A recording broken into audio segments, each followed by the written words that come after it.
be me. 26 years old, mid-level accountant at a boring corporate firm, living my best beige life. Dating this girl Emily for about 8 months, met her at a friend's birthday party where she was the loud one doing karaoke to Lizzo songs. She's into astrology, crystals, manifesting abundance, the whole Instagram spiritual guru starter pack. I'm into spreadsheets, meal prep Sundays, and going to bed at 10 p.m. like a responsible adult. We're different, but it works, or so I thought. One day we're at brunch, because apparently that's a required weekend activity when you're in a relationship. I order the same thing I always order: Eggs Benedict with a side of fruit. Emily orders avocado toast and then spends 5 minutes arranging it for Instagram photos. Babe, you're so predictable. You need to live a little, she says while adjusting the Valencia filter. I'm literally just trying to eat eggs. What does she want from me? I like Eggs Benedict, Emily. It's a solid choice. She sighs dramatically, like I just told her I don't believe in climate change. This is what I mean. You're so set in your ways. It's kind of toxic how you refuse to try new things. Record scratch, freeze frame. Yep, that's me. You're probably wondering how I got here. Toxic? I ordered eggs, Emily. I didn't kick a puppy. It's not about the eggs. It's about your rigid mindset. You're emotionally unavailable and controlling. I'm having an existential crisis over breakfast food. Apparently liking routine makes me the villain in her coming-of-age indie film.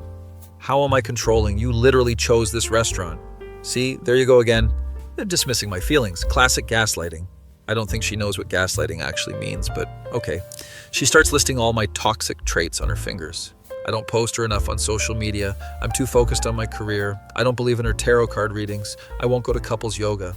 Maybe we're just incompatible, Emily. This seems like a lot of issues. Oh my God, you can't even fight for us. This is exactly what I'm talking about.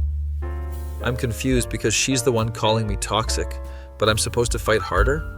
The mental gymnastics are Olympic level. We finish brunch in awkward silence. She posts a cryptic Instagram story about knowing your worth. 3 of her friends immediately text her, "You okay, hun?" Like clockwork. Drive home separately. I'm thinking this relationship might be cooked. Next day at work, my co-worker Marcus asks how things are going. Marcus is 31, divorced, owns a motorcycle he can't afford, uses too much cologne. Dude, she called me toxic because I ordered Eggs Benedict. Marcus laughs so hard he spills his energy drink. Bro, you're dating a 2024 woman. Everything's toxic to them except actual toxic dudes. I don't fully understand what he means, but file it away. Emily and I don't talk for 3 days, which is apparently a break that I didn't agree to. She posts more cryptic quotes. One is literally just choosing myself with a sunset photo. Her friends are commenting fire emojis and yes queen like she's announcing a presidential campaign. Day 4, she texts, "We need to talk." The 4 horsemen of relationship apocalypse. We meet at a coffee shop. She's wearing a Smash the Patriarchy t-shirt, which feels pointed. I've been doing a lot of reflecting, and I think you need to work on yourself, she starts. I'm sipping my latte, waiting for the punchline. I need someone who's more emotionally available, more spontaneous, someone who matches my energy. So you want to break up? I think we should take a break so you can grow as a person. I'm not breaking up with you. I'm giving you an opportunity. The mental gymnastics continue. She's going for gold. Emily, that's just breaking up with extra steps. This is exactly the problem. You're so negative. You can't see this as a growth opportunity. I'm trying to figure out what I'm supposed to be growing into. She continues. I need to explore my options and figure out what I really want, and you should too. There it is. She wants to date other people, but keep me as a backup. Okay, Emily, let's break up then, for real. She looks shocked, like I just said something in ancient Sanskrit. Wait, you're not going to fight for us? You literally just said you want to explore your options. What am I fighting for? She tears up, mascara starting to run. I can't believe you're giving up on us this easily. You really are toxic. I'm the toxic one, but she's the one who wanted a break. Make it make sense.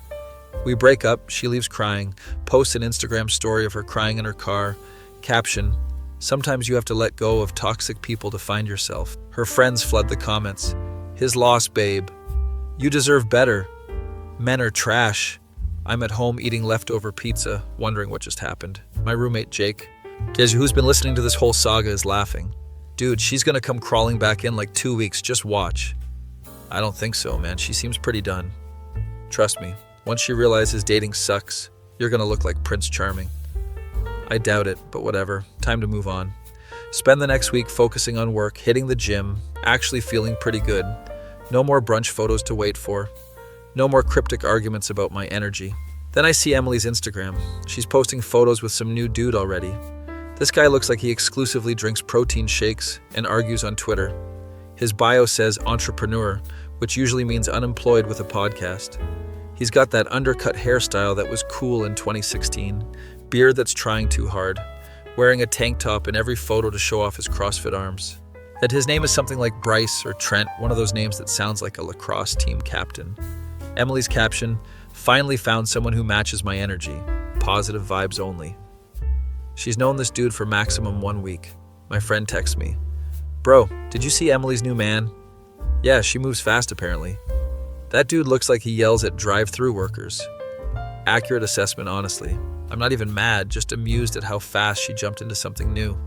2 weeks go by, I'm living my life, work is good, started playing video games again without guilt. Then my phone buzzes at 11 p.m. on a Friday. It's Emily. "Hey, can we talk?" Jake sees me looking at my phone. "Dude, I called it." She just texted asking to talk. "Don't respond immediately. Make her wait." She probably already had drama with protein shake, dude." I wait exactly 20 minutes to seem casual. "What's up?" She sends a voice message. I can tell she's been crying. "So Bryce and I got into a huge fight. He's actually really mean when he's angry. I just needed someone to talk to, and you always listened." I'm her emotional support ex-boyfriend now, apparently. "What happened?" I text back. Curiosity getting the better of me. She calls me, I answer like an idiot. "He got mad because I was talking to my guy friend from work, and he went through my phone. Can you believe that?" That's pretty invasive, yeah. "Right. And when I confronted him about it, he said I was overreacting and being dramatic. He literally yelled at me." I'm having flashbacks to being called toxic for ordering breakfast food. That sounds rough, Emily. "You never went through my phone or yelled at me. I think I made a mistake. I miss what we had." There it is. Jake was right. I'm looking like Prince Charming now. "Emily, you called me toxic like 3 weeks ago." I know. I was wrong. You weren't toxic. You were just, boring but in a good way. Stable. Wow, what a glowing review. I'm so flattered. I don't think getting back together is a good idea. Please, can we just meet up and talk about it? I'll buy you eggs Benedict. She's using my breakfast order as a peace offering now. Against my better judgment, I agree to meet her for coffee tomorrow. Jake thinks I'm an idiot. Dude, she's just gonna use you as her emotional tampon until she finds another Bryce. I'm just gonna hear her out. Yep, that's it. Famous last words, brother. Next day I meet Emily at the same coffee shop where we broke up. She looks tired, probably from all the crying and dramatic Instagram stories. We sit down, she immediately starts apologizing. "I'm so sorry for calling you toxic. You're literally the least toxic person I know. Thanks, I think." She tells me about Bryce, how he seemed amazing at first, so confident and assertive. But then he started getting jealous about everything. If I liked another guy's Instagram post, he'd interrogate me. That sounds exhausting. It is. And he's always talking about his crypto investments and his podcast. He interviewed a flat earther last week. I'm trying not to laugh. He also got into a fight at a bar last weekend because someone looked at me. He literally pushed a guy. Okay, that's actually concerning. And Emily, that's not just toxic, that's dangerous. I know, I broke up with him yesterday, and he sent me 50 texts calling me crazy. She shows me her phone. It's a novel of unhinged messages. This dude is calling her every name in the book, saying she's ungrateful, that he changed his whole life for her after 2 weeks. You should probably block him. I did, but he started messaging me from different numbers. I'm actually kind of scared. Now I'm concerned for her safety. Have you told anyone else about this? Just my friends, but they think I'm being dramatic. They said I should give him another chance because he's hot. Her friends are giving terrible advice as usual. We talk for another hour. She's genuinely shaken up. I can see she learned something from this experience. I get it now, what you meant about incompatibility. That you were trying to be reasonable and I was just reactive. Character development, finally. I appreciate the apology, Emily. Do you think we could try again? I promise I'll be better. Here's the moment of truth. I don't think so. I think we want different things. She looks sad but nods. I understand. You deserve someone who appreciates you for who you are, not someone who tries to change you. We part on good terms. She hugs me, thanks me for listening. I drive home feeling like I made the right choice. Tell Jake about the conversation. So protein shake dude turned out to be actually toxic? Extremely. Went through her phone, got into a bar fight, sent her 50 psycho texts. And she wanted you back? Yep, I said no though. Character development for both of you. Proud of you, bro. I think that's the end of the Emily saga. Spend the next few weeks just living life. Work is going well. I get a small promotion. My boss mentions there's a new hire starting in our department next week. Some transfer from the West Coast office. Don't think much of it. New people come and go all the time. Monday morning, I'm making coffee in the break room when I hear a familiar voice. No way, is that you? I turn around and it's Jessica, my ex from college. Jessica and I dated for 2 years in university, broke up amicably when she got a job offer in California, and I stayed local. We haven't spoken in like 4 years. Jessica? You're the new transfer? Yeah, I had no idea you worked here. This is so weird. She looks different, more professional, hair shorter, glasses now. We catch up briefly, turns out she's back in town permanently, took a position in our finance department. We should grab lunch sometime, catch up properly. Yeah, definitely. It's good to see you. She walks away and Marcus materializes out of nowhere. Dude, who is that? My ex from college, Jessica. She's hot. Are you getting back together? Marcus, I literally just found out she works here 5 seconds ago. So you're saying there's a chance? This man watches too many rom-coms. Over the next week, Jessica and I run into each other constantly. Break room, parking lot, the same meetings. It's like the universe is forcing us together. We finally grab lunch, go to a sandwich place nearby. Catching up properly, she tells me about California, how she hated the tech bro culture, missed the East Coast. Everyone there was either trying to start a company or join a startup, and it was exhausting. Sounds like a lot of Bryces. Who's Bryce? I tell her the Emily saga. She's laughing so hard she almost chokes on her sandwich. She called you toxic for ordering Eggs Benedict? That's the most ridiculous thing I've ever heard. It gets worse. She dated an actual toxic dude and then wanted me back. Did you get back with her? Nah, I'm good on that. Good. You deserve someone who doesn't weaponize therapy, language over breakfast food. We're vibing. Conversation is easy, lots of laughs. Remember why I liked Jessica in the first place. She's funny, smart, doesn't take things too seriously. So are you seeing anyone? She asked casually. Nope. Single and figuring things out. You? Same. Dated a few people in California, but nothing serious. There are lots of tech bros who thought Bitcoin was a personality trait. We both laugh. There's definitely still chemistry here. Lunch ends, we go back to work, but now I'm thinking about her. Jake notices when I get home. You're smiling at your phone. Who is she? My ex from college works at my office now. We got lunch today. The universe is giving you a second chance, bro. Don't screw it up like you did with Emily. I didn't screw it up with Emily. We were incompatible. Semantics. Ask Jessica out properly. Maybe Jake has a point. Next day, I'm about to ask Jessica if she wants to grab drinks after work when my phone buzzes. It's Emily. Hey, I know this is random, but Bryce showed up at my apartment last night. I'm really freaked out. Oh no. Did you call the police? No, he didn't do anything. He just rang my doorbell at 2 a.m. and left flowers on my doorstep, but it's creepy, right? That's extremely creepy. Emily, that's stalking. You need to document this and consider a restraining order.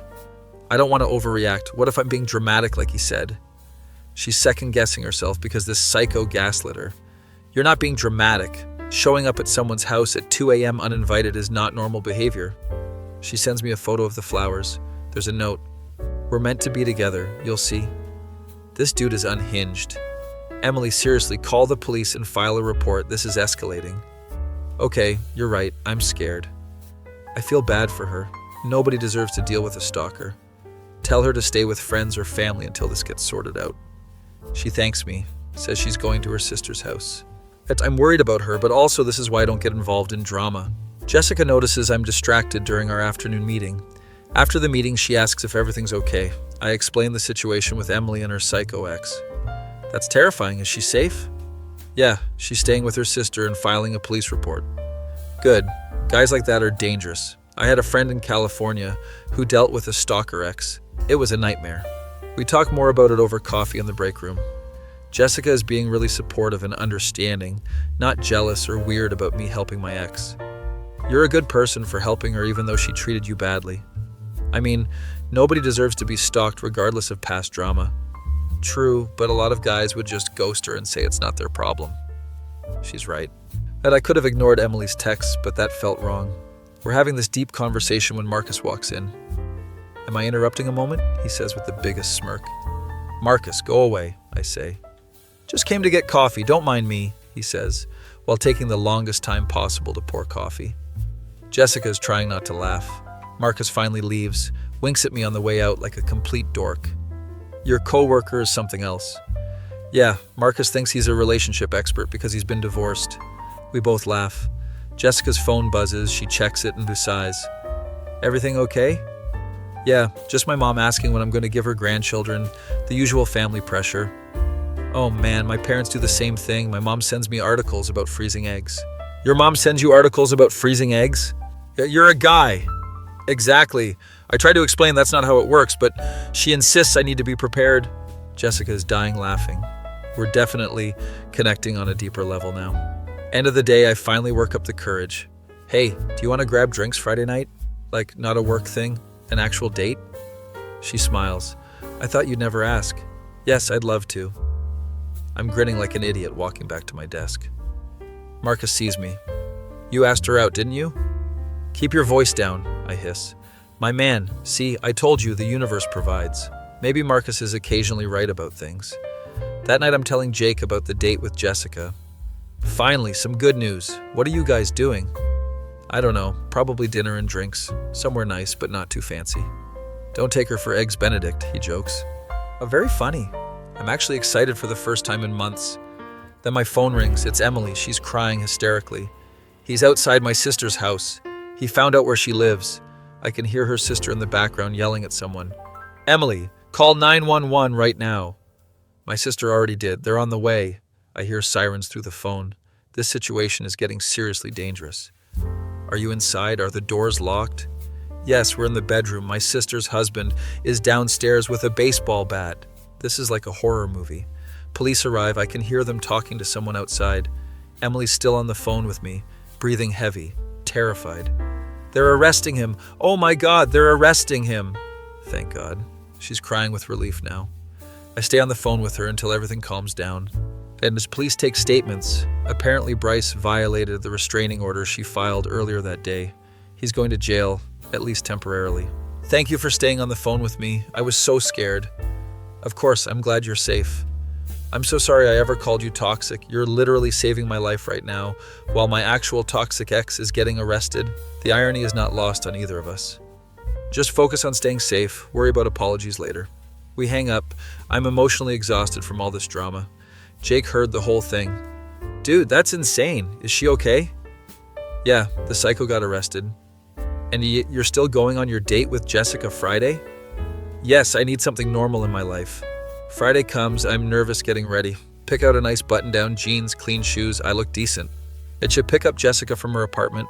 She looks beautiful, wearing a blue dress, hair down. You look great, I say, immediately feeling like that was lame. Thanks, you clean up nice yourself, she smiles. We go to this Italian restaurant that's not too fancy but has good wine. Dinner is amazing, we're laughing, talking about college memories, catching up on the last 4 years. Remember that time you tried to cook me dinner and set off the fire alarm? In my defense, I didn't know that you were supposed to take the pizza out of the cardboard. You tried to cook a frozen pizza with the cardboard on. The entire dorm had to evacuate. We're both cracking up. Other diners are looking at us. The conversation flows naturally. No forced small talk, no awkward silences. She tells me about her worst dates in California. Yeah, this one guy took me to a cryptocurrency meetup for our first date. Everyone was talking about blockchain for 3 hours. That sounds like actual torture. It was. And when I said I wasn't interested in crypto, he said I was financially illiterate and left me with the bill. What a gentleman. We're having such a good time, the restaurant is closing and we don't even notice. Walk around downtown. It's nice out, perfect evening weather. We end up at this park bench overlooking the river. I'm really glad you moved back, I tell her. Me too. I forgot how much I missed this place. And you? She said it. She missed me. I missed you too. Breaking up was the right choice at the time, but I always wondered what if. Same. I dated other people, but nobody really compared. They were all just okay. We're sitting close now, and I can smell her perfume. Can I kiss you? I ask, being a gentleman. I've been waiting for you to ask, she says. We kiss, and it's like no time has passed at all. Walk her back to my car, drive her home. kiss her goodnight at her door. Let's do this again soon, she asks. Definitely. How about next weekend? It's a date. Driving home, I'm on cloud 9. Jake is still awake when I get back. How did it go? Perfect. Absolutely perfect. That's what I like to hear. No Emily drama? Nope. Just a great date with an amazing woman. Life is finally looking up. My face when I got called toxic for ordering eggs Benedict, but ended up dodging a bullet and reconnecting with my college ex, who actually appreciates me. Be me. It's been 3 weeks since the perfect date with Jessica. We've been seeing each other regularly. Work is easier now because I get to see her every day. We have lunch together, coffee breaks. It's nice. My coworkers have definitely noticed Marcus won't shut up about it. When's the wedding? Can I be best man? I'll wear my good cologne. Marcus, we've been dating for 3 weeks. That's basically engaged in millennial years. This man has the weirdest logic. Jessica and I are taking things slow, learning about each other again. Turns out we both changed in good ways. She's more confident, I'm more relaxed. No more "you're too rigid" nonsense. She actually likes that I'm stable and predictable. It's refreshing to date someone who doesn't think having a savings account is boring, she said last night. But the bar is literally on the floor for men, isn't it? You have no idea. One guy I dated spent his entire paycheck on Supreme hoodies and lived in his mom's basement. We're at her apartment watching movies when my phone buzzes. It's Emily. Hey, I hope I'm not bothering you. Just wanted to let you know Bryce took a plea deal and has a restraining order for 3 years. That's good news at least. That's great, Emily. How are you holding up? Better. I'm in therapy now, working through some stuff. I realized I have a pattern of dating the wrong guys. Character growth. We love to see it. Jessica notices me texting. Emily? Yeah, just updating me about her stalker ex. He got a restraining order. That's good. Is she doing okay? I love that Jessica isn't jealous or weird about this. She's in therapy. It seems like she's actually working on herself. Good for her. Everyone deserves to heal. This is why Jessica's amazing. She's mature and understanding. We finish our movie. I head home around midnight. Jake is playing video games in the living room. How's the girlfriend? She's not officially my girlfriend yet. We haven't had that conversation. Dude, you've been dating for 3 weeks. Just ask her. I don't want to rush it. You're literally the same person you were in college. Overthinker supreme. He's not wrong, but I'm taking my time. Next day at work, there's an all-hands meeting about some company restructuring. Apparently, they're merging our department with another one, which means new coworkers. Our boss introduces the new team, and I see someone I recognize. It's Tyler, Jessica's ex-boyfriend from California. Just the same Tyler she complained about during our first lunch. He's tall, conventionally attractive, has that tech startup guy look with expensive sneakers and a Patagonia vest. Jessica's face goes pale when she sees him. After the meeting, she pulls me aside. What are the actual odds? Your ex works here now? Apparently, he must have transferred without telling me. This is getting complicated. Tyler spots us and walks over with this huge fake smile. Jessica, what a small world. And who's this? This is my friend from college. We work together. Friend? I mean, technically true, but ouch. Tyler extends his hand. Tyler, nice to meet you, man. His handshake is way too firm. One of those trying to assert dominance handshakes. Cool. Well, I'm sure we'll be seeing more of each other since we're all in the same department now. He walks away and Jessica looks stressed. I'm sorry I called you my friend. I panicked. It's fine. We haven't defined what we are yet anyway. Do you want to? Define it, I mean? Is she asking me to be her boyfriend in the office hallway? Yeah, I'd like that. Do you want to be exclusive? Yes. Sorry, I should have brought this up somewhere more romantic than the office. We're both laughing now, the tension breaking. So, we're official? We're official. We can't really kiss at work, so we just smile at each other like idiots. Head back to my desk and Marcus is already there. Dude, Jessica's ex works here now? This is like a soap opera. How do you already know that? I was eavesdropping, obviously. So are you guys official now? Yes, Marcus, we're official. Finally! Took you long enough. He announces it to the entire office. Several people clap. I want to die of embarrassment, but Jessica is laughing. Over the next few days, Tyler keeps finding excuses to talk to Jessica. He's always at her desk, asking about projects, bringing her coffee, complimenting her work. It's annoying, but I'm trying to be mature about it. Jessica assures me there's nothing there. He's just trying to be friendly. He knows we're dating. Did you tell him we're dating? I mentioned it casually yesterday. He seemed fine with it. I don't trust this dude, but I trust Jessica. Friday afternoon, Tyler approaches my desk. Hey man, so there's this networking happy hour thing after work. You and Jessica should come. Is he seriously inviting me to watch him hit on my girlfriend? I'll ask Jessica if she's interested. Cool. It'll be fun. Good way to get to know the new team. He walks away and I'm already dreading this. Tell Jessica about the invite. Do we have to go? I'd rather just hang out with you. Same, but it might be good for work politics. We decide to make an appearance and leave early. The happy hour is at some trendy bar downtown with overpriced craft cocktails. Tyler is already there with a group of people holding court telling some story. We walk over, he immediately zeroes in on Jessica. Jessica, you made it, and you brought your friend. He's doing the thing where he pretends to forget my name. His name is literally in his email signature that you've replied to 5 times this week, Jessica says coldly. Okay, she's not playing his games. I love her. Tyler laughs it off. Just messing around. Come on, let me get you guys drinks. We order drinks, try to mingle with other coworkers. Tyler keeps gravitating back to Jessica, bringing up California memories. Remember that time we went to that beach party in Malibu? That was crazy. Jessica, I remember you getting drunk and trying to fight a seagull. Everyone laughs. Tyler looks embarrassed.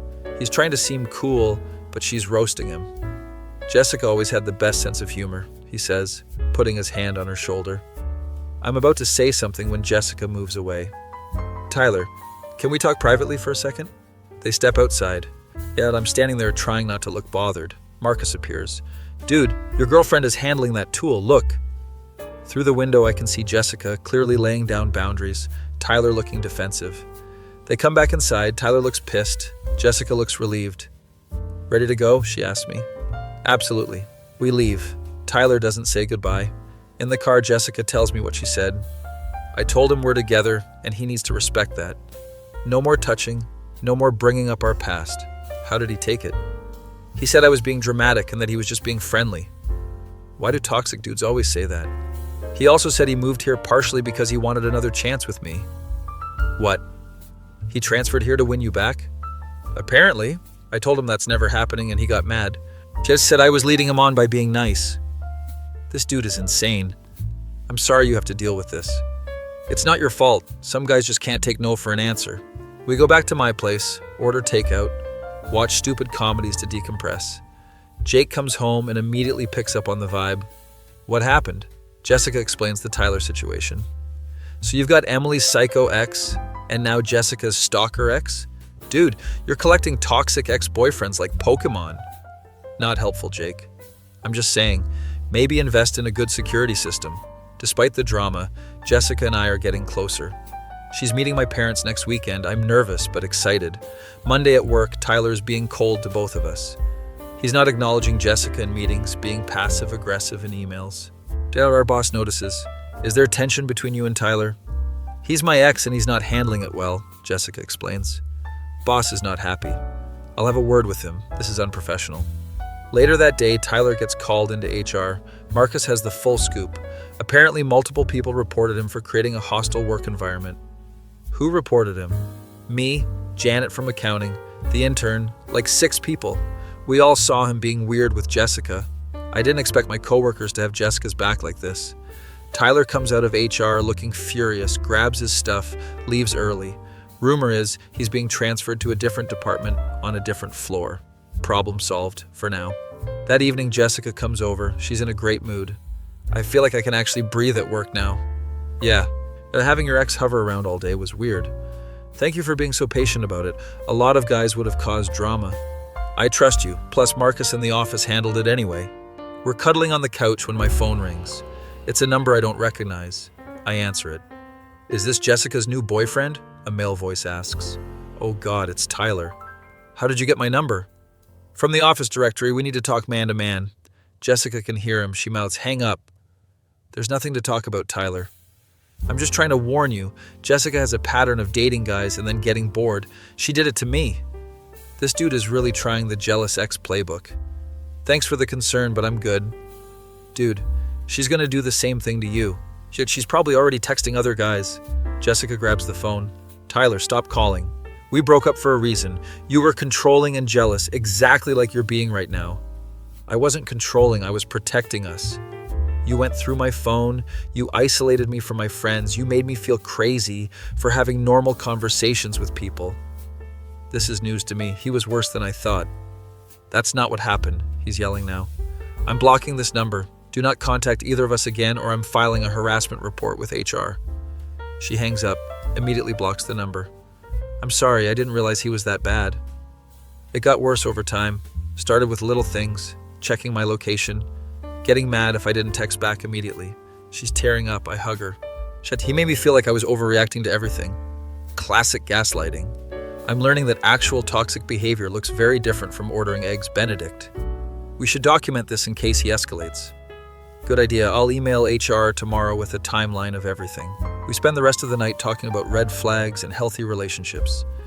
You know what I appreciate about you? You never make me feel crazy for having feelings or opinions. That should be the bare minimum, Jessica. You'd be surprised how many guys fail at the bare minimum. She's right. The bar is literally in hell. Next few days, Tyler is thankfully quiet. He got moved to a different floor. We rarely see him. When we do run into him in the elevator or parking lot, he ignores us completely. Fine by me. Weekend comes. Got a time for Jessica to meet my parents. I'm nervous because my mom can be a lot. She's the type to ask about grandchildren on the first meeting. Don't worry, I'm great with parents, Jessica assures me. We drive to my parents' house, nice suburban neighborhood. My dad's already grilling. My mom opens the door before we even knock. You must be Jessica. Come in, come in. You're even prettier than in your pictures. Mom, don't be weird. I'm not being weird, I'm being welcoming. My dad comes in from the backyard. Good to meet you, Jessica. Hope you like burgers because I made way too many. I love burgers. Thank you for having me. She's handling this perfectly. We sit down for dinner. My mom is asking a million questions. So what are your intentions with my son? Mom, Jessica laughs. I really care about him. Just we're taking things one day at a time. Good answer. His last girlfriend was a nightmare. Called him toxic for ordering breakfast. Even my mom knows the Emily saga. We're having a nice time. My parents clearly love Jessica. My dad pulls me aside while we're doing dishes. She's a keeper, son. Don't screw this up. I'm trying not to. You're doing fine. Just keep being yourself. My dad is surprisingly wise sometimes. We're about to leave when my mom grabs my arm. Bring her to Thanksgiving. Mom, Thanksgiving is 8 months away. So, I'm planning ahead. Jessica heard this and is smiling. Drive back to Jessica's apartment. She's gushing about my parents. Your mom is hilarious and your dad is so sweet. They liked you too, but my mom doesn't invite just anyone to Thanksgiving. I'd love to come to Thanksgiving. We're already planning months ahead. This relationship feels real. Everything is going great until the next week at work. I'm in a meeting when I get an urgent text from Jessica. Tyler just sent me flowers at work with a creepy note. I excuse myself from the meeting, go to her desk. There's a massive bouquet with a note. You'll realize we're meant to be together. I can wait. This is literally the same thing Bryce did to Emily. I'm taking this to HR right now. We march to HR together, show them the flowers and note. HR lady looks pissed. This is harassment. We're documenting this and issuing him a final warning. A final warning? This is stalking, Jessica says. Company policy requires escalating interventions, but if it continues, our termination is on the table. Corporate bureaucracy at its finest. They call Tyler in. We can hear yelling from the conference room. He comes out looking smug. They're just flowers. Stop being dramatic. The HR lady cuts him off. This is your final warning. Any further contact with Jessica outside of necessary work communication will result in immediate termination. He glares at us and leaves. Jessica is shaking. I can't believe he thinks this is okay. Some guys see women as prizes to be won, not people with their own agency. We go back to work, but she's clearly rattled. I ask my boss if I can work from home the rest of the day to support Jessica. Boss is cool about it. Take care of her. This situation is unacceptable. We go to her apartment, order comfort food, watch trashy reality TV. I'm sorry my ex is crazy, she says. It's not your fault. You can't control other people's behavior. I just keep thinking, what if he escalates like Emily's ex did? Valid concern given the pattern. We'll document everything, involve the police if necessary. You're not alone in this. She hugs me. Thank you for being so supportive. Tyler used to tell me I was overreacting to everything. You're not overreacting. Your concerns are valid. We fall asleep on the couch watching The Bachelor. Next morning, I wake up to my phone blowing up. It's the work group chat. Everyone's talking about Tyler. Apparently, he got fired overnight. Marcus texts, Tyler got canned. HR found out he was using company resources to stalk Jessica's social media. What an idiot. Jessica wakes up. I show her the messages. He got fired? Yep. There's apparently he was using work computers to obsessively check your profiles. That's so creepy. At least he's gone now. We're both relieved. Finally some peace. Head into work. Everyone's talking about it. Turns out Tyler also harassed other women at his previous company. That's why he got transferred. HR dropped the ball not catching this earlier. My boss apologizes to Jessica. We should have done better background checks. This shouldn't have happened. I appreciate that. I'm just glad it's over. Weeks go by, no more Tyler drama, work is peaceful again. Jessica and I are stronger than ever, talking about moving in together eventually. One night we're having dinner when I get a text from Emily. Hey, I'm seeing someone new. He's actually really nice. I wanted to thank you for being there during the Bryce nightmare. That's great. Emily, glad you found someone good. She sends a photo. Her new boyfriend looks normal, smiling. They look happy. Who's that? Jessica asks. Emily, showing me her new boyfriend. She looks happy. Good for her. No jealousy, no insecurity, just genuine happiness for others. This is what healthy relationships look like. Jake is proud of both of us. You two are like the poster couple for healthy communication. We try. Meanwhile, I'm over here eating cereal for dinner and playing Elden Ring. You'll find someone, Jake. I'm not ready. I'm still recovering from my divorce emotionally and financially. Fair enough. A few months later, Jessica and I decide to move in together. We find a nice apartment, 2 bedrooms, good location, affordable. The moving day is chaotic. Jake and Marcus are helping. They're both useless. Where does this box go? Marcus asks, holding a box labeled kitchen. Maybe the kitchen, Marcus? Just checking. We finally get everything moved in, order pizza, celebrate. Jessica's arranging furniture. This feels right living together. It really does. We're building something real. No drama, no toxicity, just mutual respect and love. Later that night, we're unpacking when Jessica finds an old photo album. It's from college. Pictures of us at parties, football games, just being young and dumb. We were so young, she says, and now we're old and boring. The best kind of boring. We look through the photos, reminiscing. Do you think we would have lasted if I didn't move to California? She asks. Honestly, probably not. But we both needed to grow up and date other people to appreciate what we have. That's weirdly profound for someone who once tried to cook pizza with cardboard on. We're both laughing. This is what happiness feels like. My phone rings. It's my mom. Just calling to see how the move went. It went great, Mom. We're all settled in. Good. And don't forget, Thanksgiving is next month. She's been planning this Thanksgiving for 8 months. We'll be there, Mom. Bring Jake too. He shouldn't be alone for the holidays. My mom is the sweetest. Hang up. Tell Jessica about Thanksgiving. Your mom is going to have like 50 people there, isn't she? At least she invites everyone. Neighbors, coworkers, random people from church. I love that. My family is so small. Just my parents and my brother. We're blending our lives together. As a meeting each other's families, building traditions. Thanksgiving comes, my mom's house is packed as predicted. Jake is there, hitting it off with my cousin who's also recently divorced. Dude, your cousin is cool, he whispers to me. Don't make it weird, Jake. I'm not making it weird, I'm making conversation.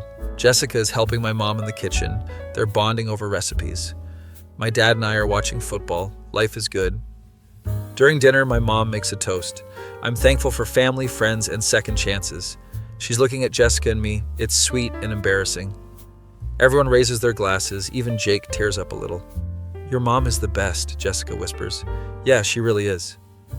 After dinner, we're all sitting around. My mom brings out old photo albums. She's showing everyone pictures of me as a kid. Why do I want to die? This is him at his first piano recital. He cried the entire time.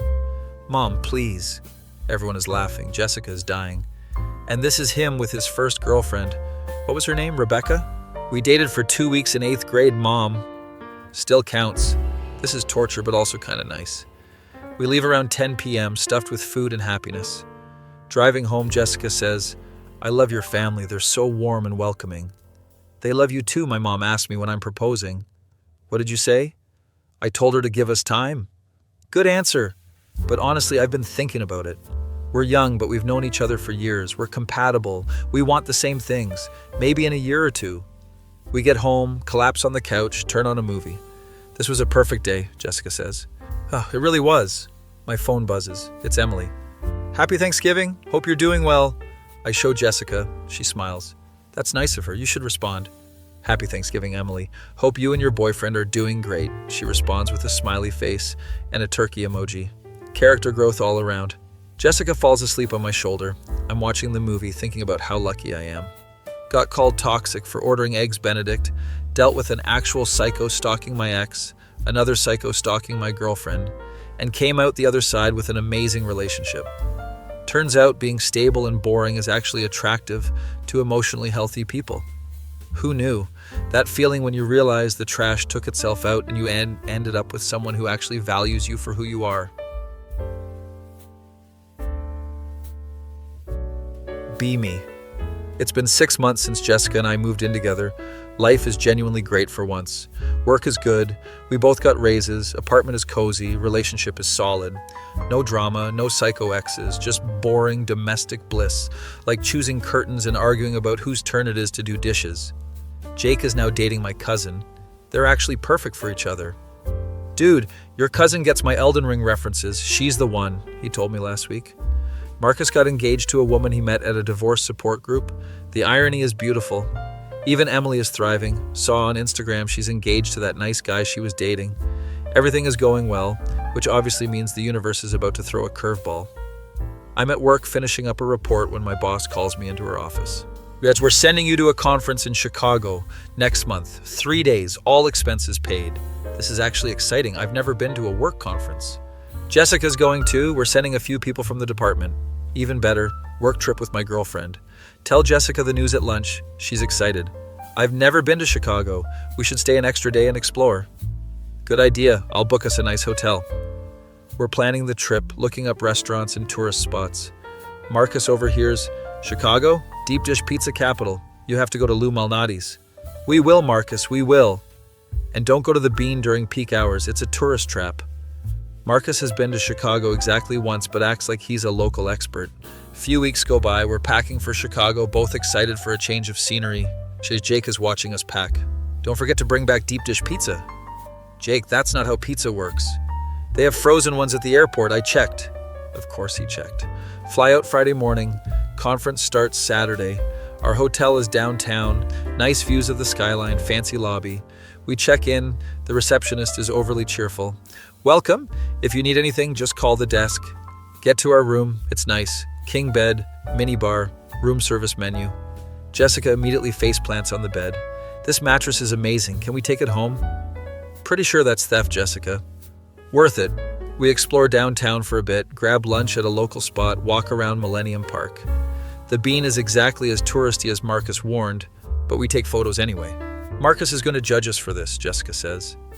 Marcus judges everyone for everything. That's his whole personality. We're having a great time until we get back to the hotel lobby. Standing at the front desk checking in is none other than Tyler, Jessica's psycho ex. Jessica freezes. You have got to be kidding me. Tyler turns around, sees us, and has the audacity to smile. Jessica, what are the odds? Are you here for the conference too? This cannot be happening. Tyler, what are you doing here? Same conference. Small world, right? I'm working for a consulting firm now. He's acting like he didn't get fired for stalking her. Jessica is gripping my hand so tight my fingers are going numb. Well, we have plans. See you around, I say, trying to get us out of there. Wait, we should catch up. Grab drinks later? No thanks, we're busy, Jessica says firmly. We go to our room. She's visibly stressed. How is he here? What are the actual statistical chances? Maybe he's following you? He doesn't even work in our industry anymore. This has to be a coincidence. Or he's escalating his stalking to interstate levels. Should we report this to someone? Report what? That my ex happens to be at the same conference? We don't have proof he's stalking. She's right, but this feels too convenient. We try to enjoy our evening, go to dinner, but the Tyler sighting has us both on edge.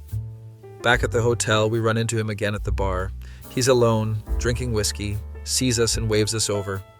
Come on, one drink, no hard feelings, he calls out.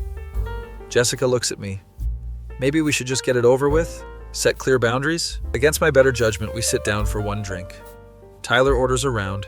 It starts with small talk about Chicago and the conference. So how have you been, Jessica? You look great. I'm good, really good actually. Still working at the same place? Yep, got promoted actually. Tyler's smile tightens a bit. You can tell he doesn't like that. That's great. And you two are still together, I see? Yes, we live together now, Jessica says, grabbing my hand. Tyler's jaw clenches. Wow, that's fast. You always said you'd never live with someone again after me. I said I'd never live with someone controlling again. There's a difference. Oh, snap. Jessica is not pulling punches. Tyler laughs, but it's forced. I wasn't controlling. I was invested. You tracked my location without permission, Tyler. That's not investment. That's surveillance. The bartender is pretending not to listen, but definitely listening.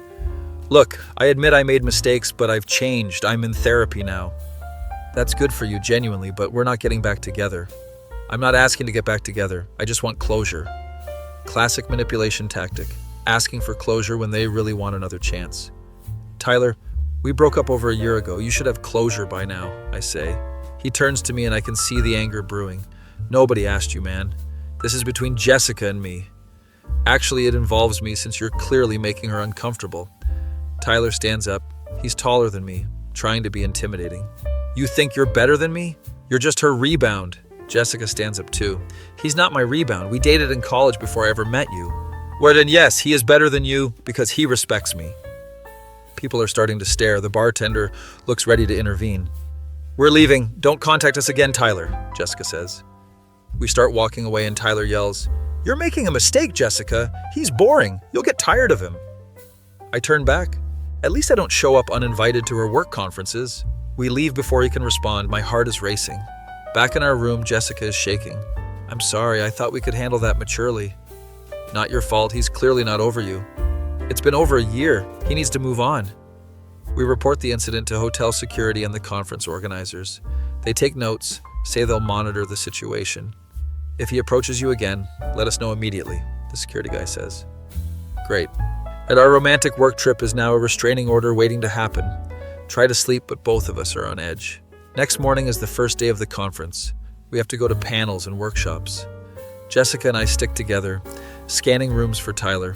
We're in a workshop about financial forecasting when he walks in and sits directly behind us. You've got to be kidding me, Jessica whispers. He leans forward. Don't worry, I'm just here for the content. The audacity of this man. We move seats, he follows, sits a few rows back. This is getting creepy fast. After the workshop, we find the conference coordinator.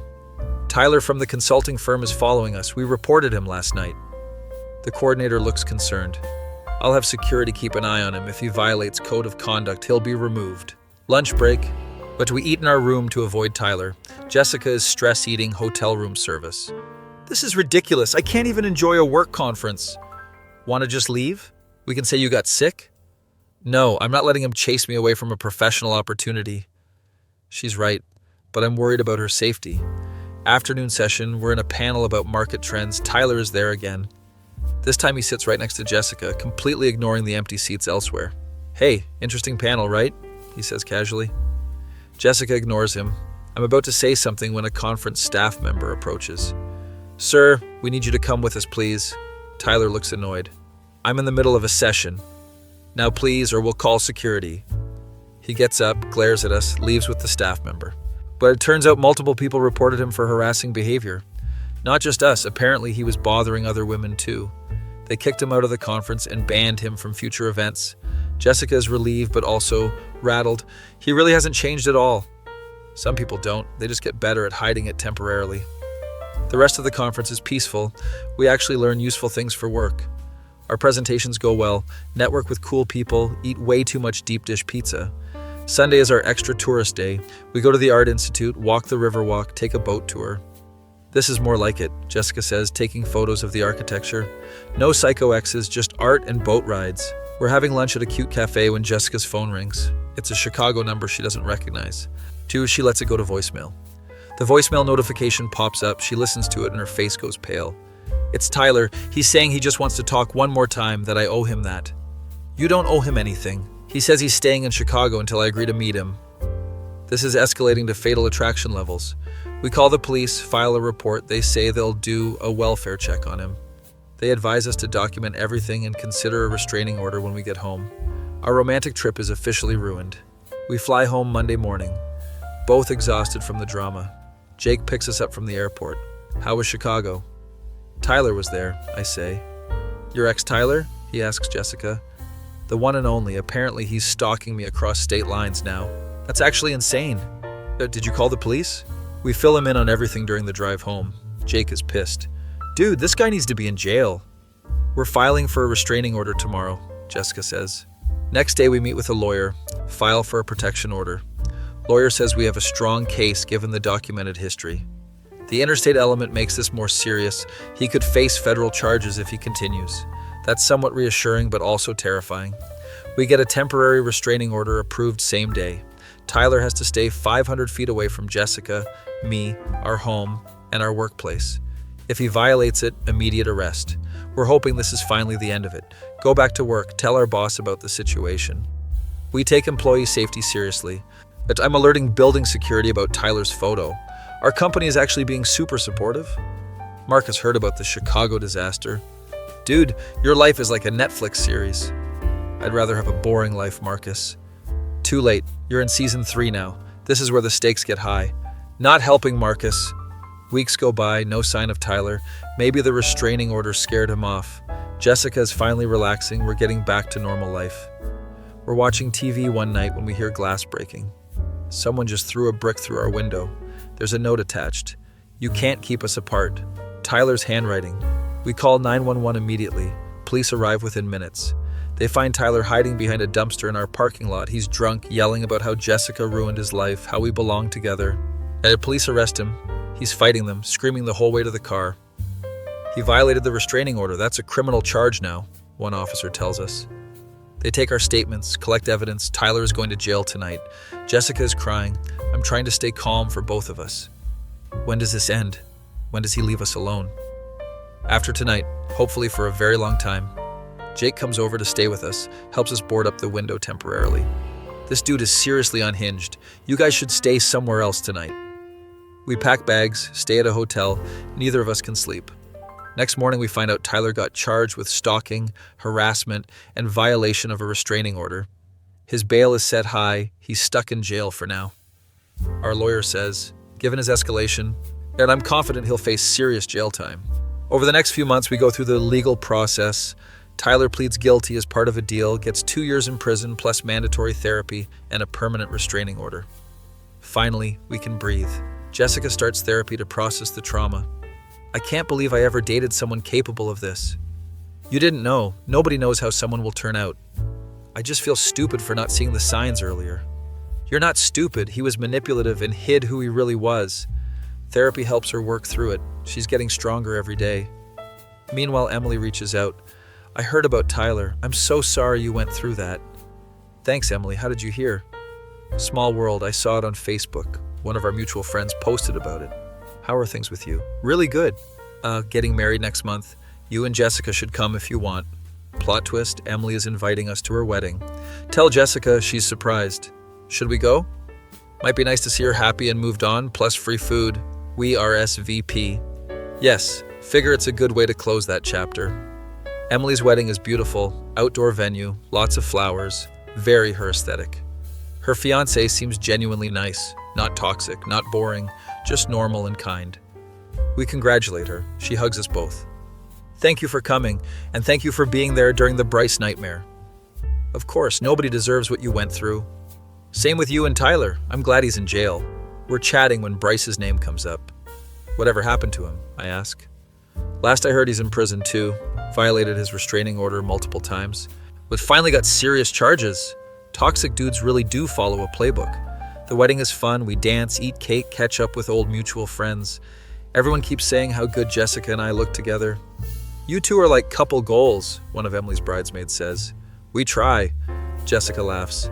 Driving home that night, reflecting on everything. You know what's wild? Jessica says. What? Both our exes are literally in prison for stalking, and here we are, just living our best lives. The universe has a weird sense of humor. I'm just glad we found each other again. You're the most stable, kind person I know. You called me boring 6 months ago. Boring in the best way. Stable boring, not toxic boring. I'll take it. We get home. Our window is fixed. New security system installed. Everything is secure. Jake is there gaming with my cousin. How was the wedding? Beautiful. Emily seems really happy. And no drama? Zero drama. It was actually nice. Character growth for everyone involved. Next few months are blissfully peaceful. Work is good, relationship is strong. Both our exes are behind bars where they belong. I'm planning something special for our anniversary. Been thinking about proposing, we've been through so much together. Came out stronger. Buy a ring, plan a nice dinner, get nervous as hell. The night comes, we go to the same Italian restaurant where we had our first date after reconnecting. Jessica notices something is up. You're being weird. What's going on? Nothing. Just happy to be here with you? You're a terrible liar. After dinner, I suggest we walk by the river like we did on our first date. We're standing on the same bench overlooking the water. Jessica, we've been through a lot together, dealt with some truly insane people, and came out stronger. Why does this sound like a speech? Because it is. I get down on one knee, her eyes go wide. Jessica, you're my best friend, my partner, the person I want to be boring with forever. Will you marry me? She's crying, laughing, nodding. Yes, of course, yes. I put the ring on her finger, we kiss. Random strangers on the Riverwalk are clapping. I can't believe you proposed at the same spot where you first kissed me again. I'm predictable, it's kind of my thing. I love your predictability, we call everyone. My mom screams so loud I have to hold the phone away from my ear. Finally, I've been waiting for this. We're having the wedding at my house. Mom, let us get through the engagement first. Jake and my cousin are excited. Double wedding? Jake jokes. Absolutely not. Marcus texts. Knew it. I predicted this in season 1. Marcus, our life is not a TV show. Could have fooled me with all the drama. Emily texts congratulations. So happy for you both. See, good guys finish first. Even she's learned and grown. We spend the next year planning the wedding. No drama, just normal couple stuff. Like arguing about centerpieces and guest lists. The wedding is perfect. Small but meaningful. All our favorite people. My dad cries during his speech. My mom is already asking about grandchildren. Mom, we literally just got married. I'm just saying, I'm not getting any younger. Jessica's family is wonderful. Her dad gives a speech about how I'm the son he never had. Wes, when she first told us about you in college, I knew you'd end up together. First dance is to some cheesy song we both love. Everyone is crying. During the reception, Jake catches the garter. My cousin catches the bouquet. I swear that wasn't planned, Jake says. Sure it wasn't, everyone teases. Honeymoon in Italy, we see the Colosseum, eat authentic pasta, drink too much wine. This is what life should be, no psychos, no drama, just us. Agreed, though the psycho stories will make great dinner party conversation. True, we survived 2 actual stalkers. We can survive anything. Come back home, settle into married life, adopt a dog named Marcus as a joke. Real Marcus is offended. You named your dog after me?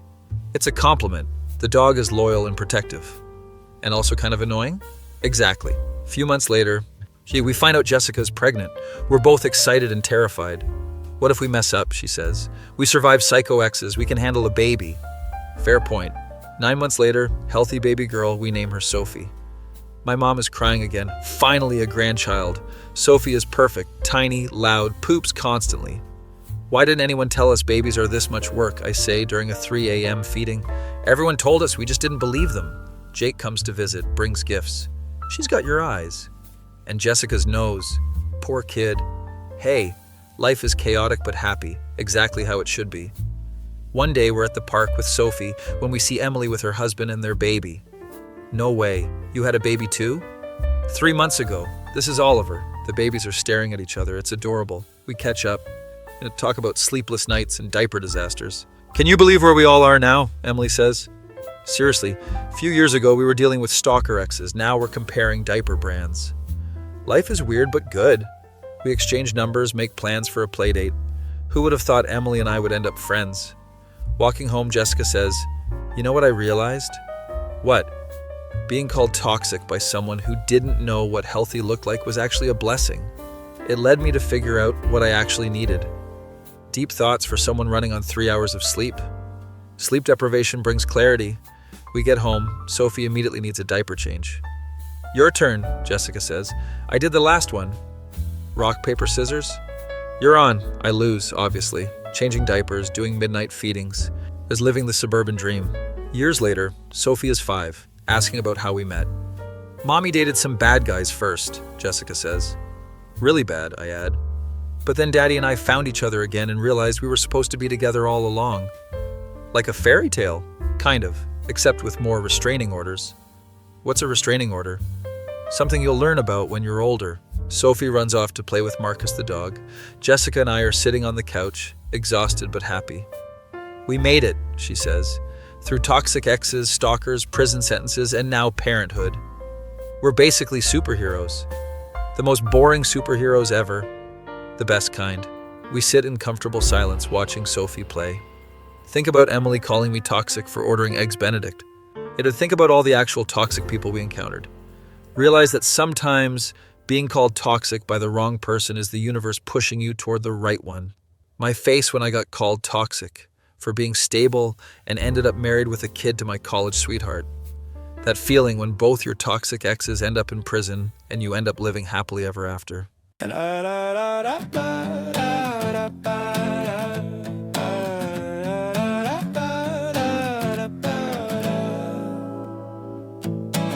26 accounting life, spreadsheets every day. Met this girl at karaoke, Lizzo all the way. She's into crystals, manifesting, reading all the signs. I just wanted Eggs Benedict, but that became a crime. She said I'm too predictable, my routine's unforgivable. Ordered breakfast, got accused of being emotionally confused. She called me toxic, toxic for ordering the same thing twice. She called me toxic, toxic. Turns out boring was pretty nice. She wanted spontaneous and wild. Got a psycho with anger style. Now I'm looking like the golden child. She called me toxic. Uh-oh. 3 weeks later, she's with Bryce. Protein shakes and bad advice. CrossFit arms and pot shots dreams. Instagram the perfect scheme. Finally found my energy match. Posted stories, no looking back. But then the text came late at night. He went through my phone last night. He got jealous at the bar. Maybe I took this way too far. She called me toxic, toxic for 1 and 10 p.m. in bed. She called me toxic, toxic while dating actually unhinged instead. She wanted passion and the thrill. Got a stalker with time to kill. Now she knows what toxic's real. She called me toxic. Uh-oh, my college ex just moved to town. Jessica wore a business gown. We laughed about the eggs again. She thinks stability's a win. But wait, there's more. Plot twist incoming. Her ex Tyler started showing. Chicago conference, what are the odds? Tyler's there like let's be bros. Following us room to room. Sent her flowers to her room. 2 a.m. outside her place. Restraining order, court case. Both exes ended up in jail for the stalking broke bail. Meanwhile we're just living life. I proposed, she's now my wife. They call me toxic, toxic for being stable and being kind. They call me toxic, toxic, left the crazy ones behind. Turns out boring wins the race when psychos show their real face. Now I'm in the perfect place. They call me toxic. Uh-oh. Yeah, they call me toxic.